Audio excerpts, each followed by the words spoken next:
Hi everyone and welcome back to my channel. Today I'm going to be talking about the 10 albums that changed my life. That's quite a dramatic statement. I don't really mean change my life, but the 10 albums that had the biggest impact on me as a title didn't quite have the same ring to it. So I had a long, hard think about all the albums and all the music I've been listening to over all the many years I've been listening to music, and I've picked the 10 that I think have had the biggest impact on me as a person and have shaped me and molded my personality. And this will give you a bit of a chance to learn a bit more about me and my life and my music taste over the years and the albums that made me the person that I am today. So if you've watched any of my other videos or follow me on Instagram, some of these won't come as a shock to you, but I think there are some surprising ones in here, I guess.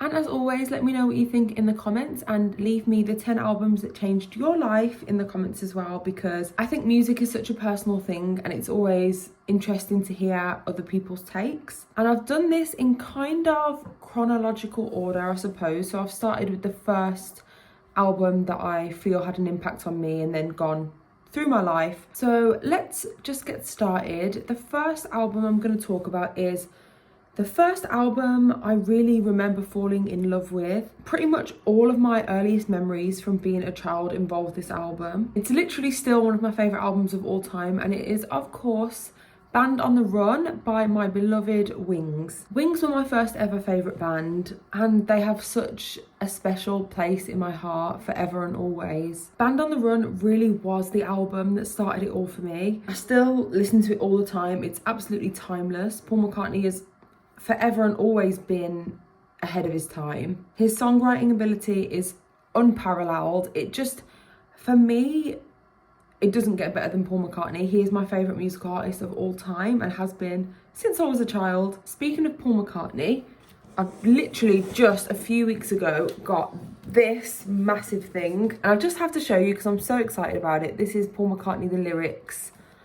There's 2 books in here, and this is literally one of my prized possessions at the moment. I only got it like 2 weeks ago when it came out, so I haven't had a chance to look through too much yet, but I'm just obsessed. But yeah, Paul is the greatest of all time, and obviously I love the Beatles. You guys know I love the Beatles, but for me, I actually think Paul made some of his best music with Wings. Yeah, when it comes to Band on the Run, every song is absolutely amazing, and this one just had a massive impact on me. As I said, pretty much all of my earliest memories from the ages of like the first things I can remember at like 6 years old, right up until now, all of my best memories involve this album in some way. And it's an album that I continually revisit when I need like a pick-me-up. It's just a really big comfort album for me. So next up, as we're going in chronological order, the next really big life-changing album for me was one that I have spoken about a couple of times now on this channel, and it is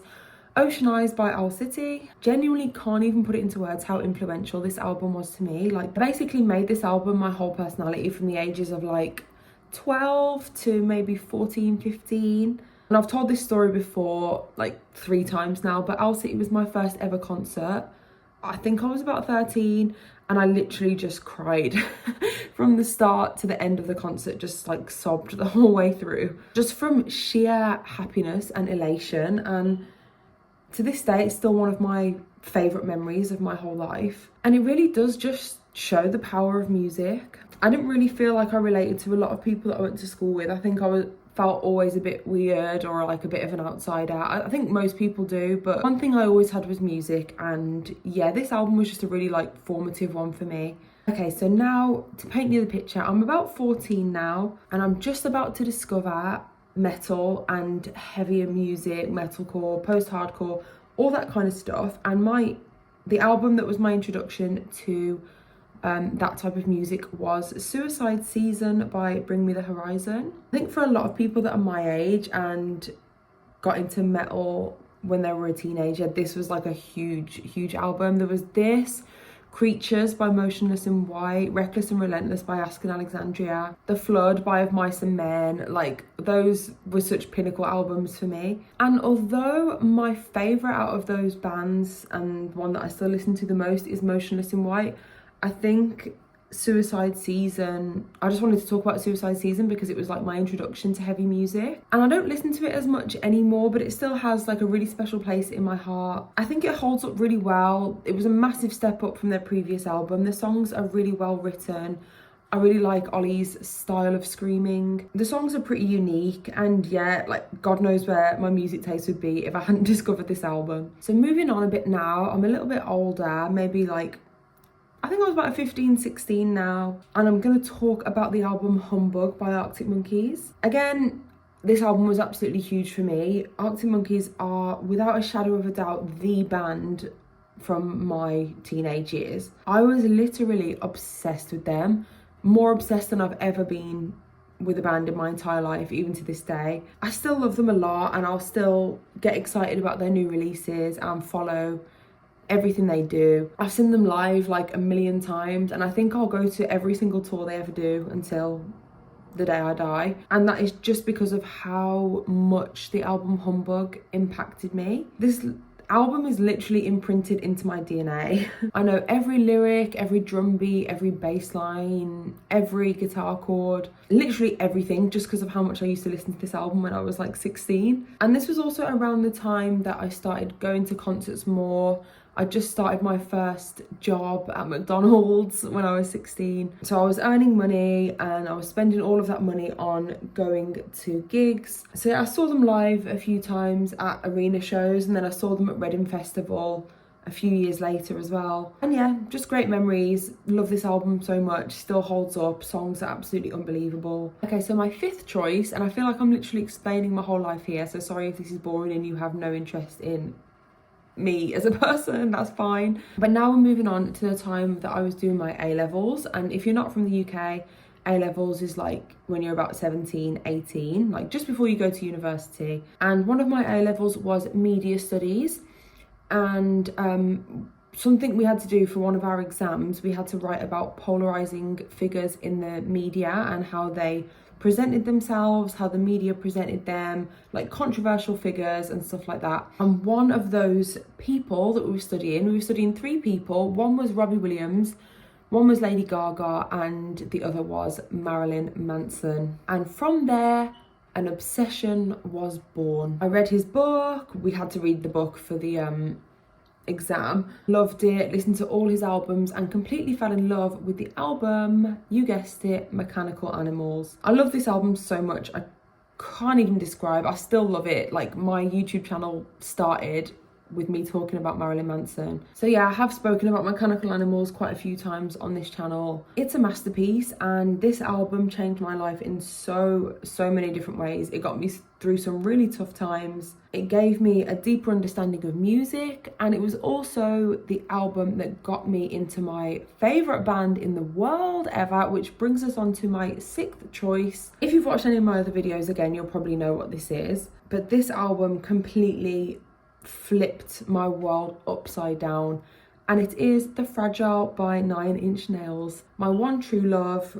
my life, my heart, my soul. It's been a constant source of support and just like a constant comfort in my life. It's my favorite album of all time, always will be. I listen to it all the time. It's like, you know, that meme that's like, depressed, listen to The Fragile, happy, listen to The Fragile, sad, listen to The Fragile.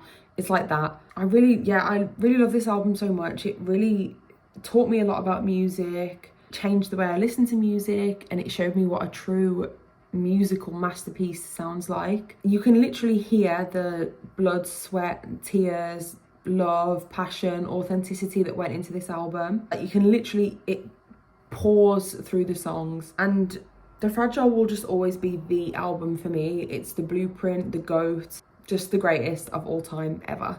Okay, so now I'm a fully fledged adult. I'm 18, I'm leaving school, and I'm heading off to Australia on my backpacking adventure. And if I had to pick one album that sums up literally the best year of my life in Australia and some of the happiest memories of my life, then it would be A Head Full of Dreams by Coldplay. This definitely isn't in no way my favourite Coldplay album, and I know some people absolutely despise this album, which is cool. For me, this album, and most Coldplay albums actually, but this one specifically, really accompanied that extremely transformative period in my life where I was like backpacking on my own on the other side of the world. I listened to a lot of Coldplay while I was away, and A Head Full of Dreams was the latest release, so it just come out when I was over there. And I got the chance to see that tour live at a stadium in Sydney, and it was the first time and the only time actually that I'd seen a concert in a stadium. I think it works a bit better when the weather is warmer. And yeah, the weather was beautiful, the atmosphere was just crazy. It was so much fun, and now whenever I hear any songs from A Head Full of Dreams, mainly like Adventure for a Lifetime, Hymn for the Weekend, it's literally like I'm transported back to the other side of the world and I'm back in that stadium in Sydney again. So my 8th pick is gonna have to be Nursery Crime by Genesis. This album was my sort of introduction, I guess, to the crazy world of progressive rock. Aside from things like Animals and like Meddle and things like that by Pink Floyd, I've been listening to Pink Floyd for a long time, but I could have included a Pink Floyd album in this list for sure. But the first time I listened to Nursery Crime is just like very much imprinted in my mind. My dad is a huge prog fan, so I had heard bits and pieces when I was growing up, but I think I didn't have the attention span to listen to 25-minute long epics just yet. I didn't really pay too much attention until Nursery Crime opened my eyes up to a whole world of incredible music, and it was just a big introduction for me and led me to bands like ELP, Van de Graaff Generator, Gentle Giant, Yes, Camel, like all the classic prog bands and prog albums. But I'm including Nursery Crime because that is where it all started for me. So next up, my 9th pick is a bit of a different one, I suppose. If you know me in person, this wouldn't come as a shock, but it is Fearless, Taylor's Version by Taylor Swift. Now, I could easily pretend that I was too cool for Taylor Swift and only listen to rock music, but no, I was a huge Taylor Swift fan from, I mean, what girl wasn't that's my age really, but I just adored Taylor Swift from when I was like 11. I still love her so much now, but the album Fearless spoke to me so much when I was younger. I literally felt like it was written for me and about me and all the things I was going through, like all my dramatic teenage problems that weren't really problems. And basically, if you don't know, Taylor Swift lost all the rights to her music a few years ago, I think it was, but she's re-recording all of her albums. It's a story that I won't go into, but the re-recorded Fearless is called Fearless Taylor's Version. It came out a few months ago. She actually recently, like I think it was last week, 2 weeks ago, released Red, Taylor's Version. But I'm going to talk about Fearless just because the whole thing really is just really important to me because of what it represents, and it's very inspirational, and I love seeing Taylor standing up for herself, and it's just a really cool thing to hear all these songs that I loved so much when I was younger re-recorded with like Taylor's new mature voice, and her songwriting talents are just completely out of this world. Okay, so number 10, the last album that I feel changed my life in some way. This was a really hard choice because there's just so many I could have chosen, but this is like if I've gone in chronological order, this is the latest album, so this is the most recent album that I've felt has had a big impact on me. And I'm going to talk about the album Colours by Beck. I love this album so much. I literally think it's perfect. Like, there isn't one song on this album that I don't absolutely love. And I know it probably seems like a really random and weird choice, which it is, but it is a fairly new discovery for me. I don't know how it took me